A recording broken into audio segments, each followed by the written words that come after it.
All right, y'all. So we are now moving to Unit 2, and we are going to start discussing functions. So Activity 5, Lesson 5-1, Functions and Function Notation. Our learning targets, we are going to represent relations and functions using tables, graphs, or tables, diagrams, and graphs. We're going to identify relations that are functions. So our lesson begins with a vending machine. It's a DVD vending machine. I mean, you've all seen a vending machine at some point in your life where you insert money, you push the button that you want to receive what movie you're going to receive, and then you receive the DVD. Most of you all know how to work vending machines, or at least I hope you do. So question 1, what DVD would you receive if you inserted your money and pressed A1? If I look at the DVD machine, here's A, here's 1. What movie corresponds to A1? The Hunger Sports. C2. Here's C. Here's 2. If I go down to 2, across to C, The Light Night. B3. Here's B. Here's 3. Go down 3. Go across B. The Amazing Insect Man. Okay, so if I know that I want the Amazing Insect Man, I'm going to have to push B3. Okay. Assuming the machine were filled properly, meaning there were multiple DVDs behind each, or multiple DVDs available for each title. Describe what would happen if you press the same button twice. Well, if I pressed A1 twice, if I pressed A1 and I got a movie and I pressed A1 again and I got another movie, what would my result be? Well, my result would be that I would receive The Hunger Sports twice. I would receive the same movie twice. So you should receive 2 identical DVDs. If you're at a vending machine in the cafeteria and you press the same number twice, what are you going to get? That same bag of chips twice. Okay? Each time you press a button, an input, meaning you're inputting something, you may receive a DVD, an output. I'm going to input a number and I'm going to receive a DVD as an output. In the DVD vending machine situation, does every input have an output? Does every number, letter combination that you push, does it receive, or would you receive a movie? Well, no, you wouldn't, because if you push B1, what would happen? You would get nothing. You just wasted your money. So if you're at a vending machine and there's nothing in the little round pieces, like the spiral piece of the vending machine in the cafeteria, there's nothing there. Are you going to push that button? No, because it's just going to spin and you're not going to receive anything. Okay, so every input does not have an output, because if you input B1, if you push this button right here that says B1, you're not going to receive anything. Okay, no, button B1 does not have an output since it is sold out.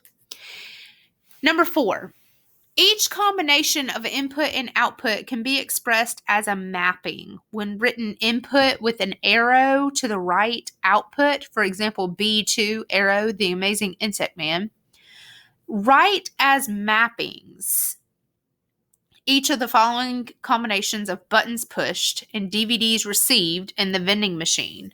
You've got A1 with the arrow, The Hunger Sports. A2 arrow, The Revengers. A3 arrow, Battle Sales. B2 arrow, The Amazing Insect Man. B3 arrow, The Amazing Insect Man.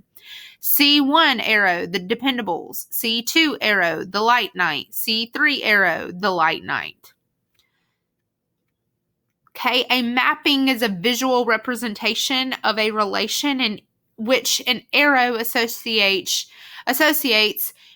each input with its output. Okay, I listed them on my paper as A1 and then A2 and A3 with the arrow and what it was. It stops at A, doesn't it? B2 arrow, and I wrote them vertically like this, going up and down vertically. I didn't list them the way that the book has it separated by a semicolon. Okay, either way is fine, as long as you have them all listed.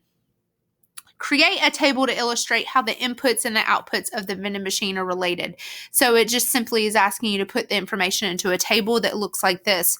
What button are you pushing with the 9 options given there for you, with the output, the inputs being the buttons, the outputs being the DVD. If you want to write this on your paper, input, output. An ordered pair shows the relationship between two elements written in a specific order using parentheses notation and a comma separating the two values. Remember, with ordered pairs, open parentheses, that's a parentheses, X, comma, Y, close parentheses. That is your ordered pairs. If you don't remember which one comes first, remember X comes before Y in the alphabet. So X comes before Y in the ordered pair. X, comma, Y. Mappings that relate values from one set of numbers to another set of numbers can be written as an ordered pair. A relation. Definition of a relation is a set of ordered pairs. Okay, a relation is information that can be represented by a set of pairs. Okay, a set of pairs is a relation. Relations can have a variety of representations. Consider the relation 1, 4, comma, and it continues on the next page. 2, 3, comma, 6, 5. This is just a repeat. This line repeats on the previous page at the bottom. Okay. Shown here as a set of ordered pairs. So these are examples of how relations can be given to you in a table, in a map, in a graph, and in an ordered pair. Those are the 4 types of ways that you're going to see relations in: ordered pairs, table, map, and graph. Okay, these should all look familiar to you. Write the following numerical mappings as ordered pairs. Well, if I know that my input is 1 and my output is -2, my ordered pair is going to be 1, -2. Anytime you hear the word input, you need to write this over here on the side of your paper. Input is X. Input is X. Output is Y. Anytime you hear input, you should automatically jump to X. Input X. Input X. Output Y. Output Y. Okay, so written as an ordered pair, X, comma, Y. My input 1, output -2, written 1, -2. 2, 1, 2, comma, 1. 3, 4, 3, comma, 4. 4, 7, 4, comma, 7. I want you to pause and I want you to attempt the check your understanding number 6 on your own. A function. Now here's the definition of a function. A function is a relation in which each input is paired with exactly one output. Okay? Each input has one output. It's very important that you understand that. Each input has one output. Now, compare and contrast the DVD vending machine with a function. Your answers may vary, but the book is looking for something like this.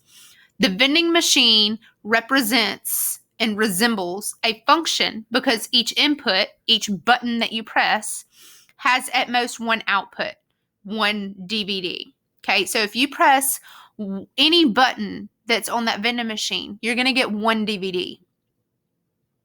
You're not going to press one button and get 2 different DVDs for pressing the same button. You're going to get whatever movie is in that button's corresponding place in the vending machine. Suppose when pressing the button C1 on the vending machine, both the Dependables and the Light Night come out.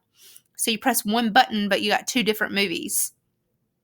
Describe how this vending machine resembles or does not resemble a function. Well, if you press one button and 2 different DVDs come out, that does not represent a function.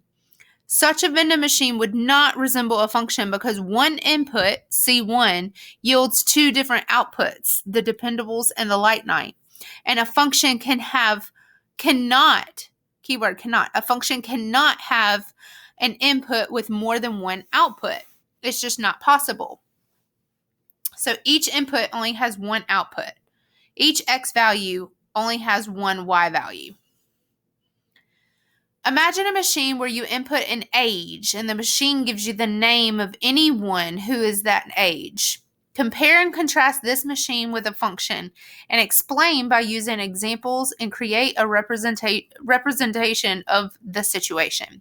So your answers can vary. It would not be a function. And the reason why it would not be a function is because each input can be paired with multiple outputs because there are many people who are the same age. So a sample representation is this map here, 13, 14, 15. Well, if I said name anybody age 13, your input will be 13. Remember, with a map, inputs are on the left,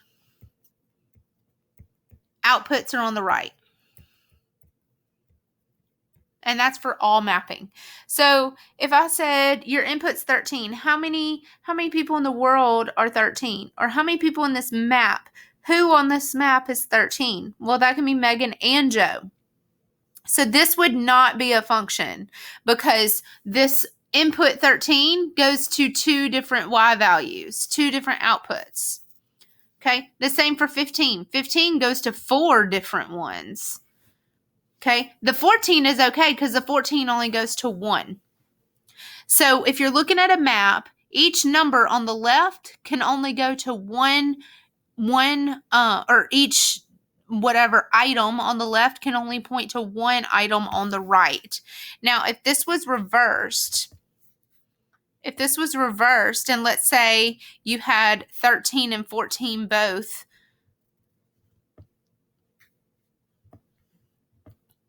okay, let's say you had 13 and 14 both pointing to Anna. Whoops, forgot to put my pen back on.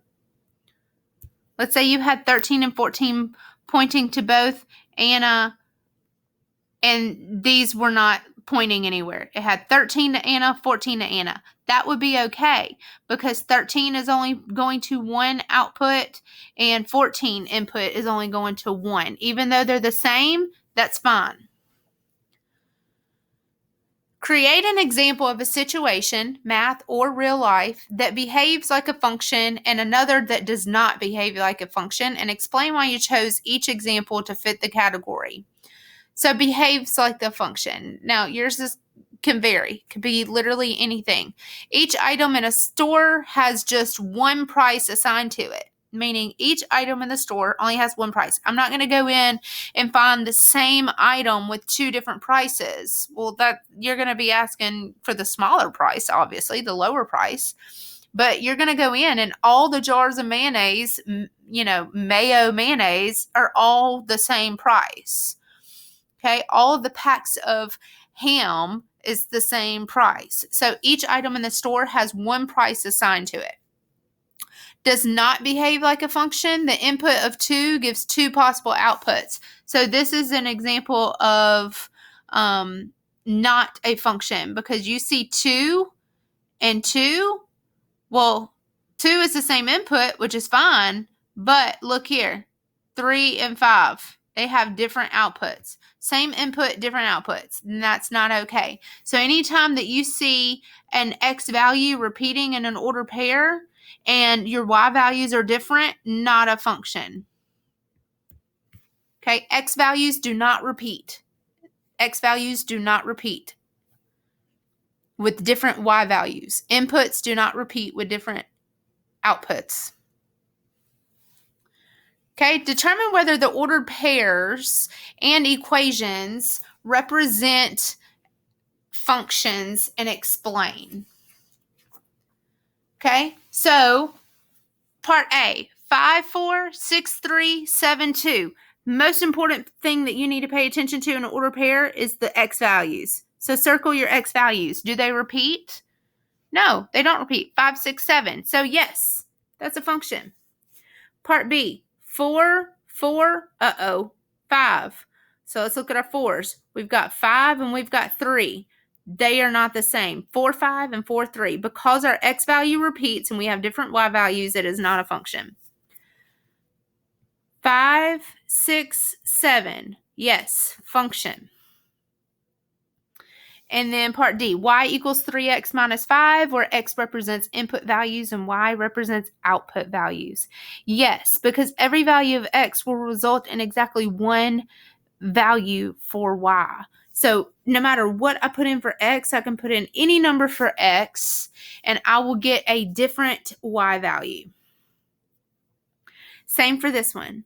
It is a function because every value of x will result in exactly one value for y. I wouldn't be able to put in one value for x and get two different y values. Okay. Number 12, using positive integers, write two relations as a list of ordered pairs below, one that is a function and one that is not a function. This is an example. So something that is a function, I've got 3, 5, and 1. My x values don't repeat, so that is a function. Not a function, I've got 3, 3, 1. And looking at my y's, I've got 5 and 8. They are not the same point because my y values are different, so that is not a function. So it's very, very important that you know with ordered pairs, x values do not repeat. X values do not repeat. Okay, I want you to pause and do 13 and 14. Check your understanding.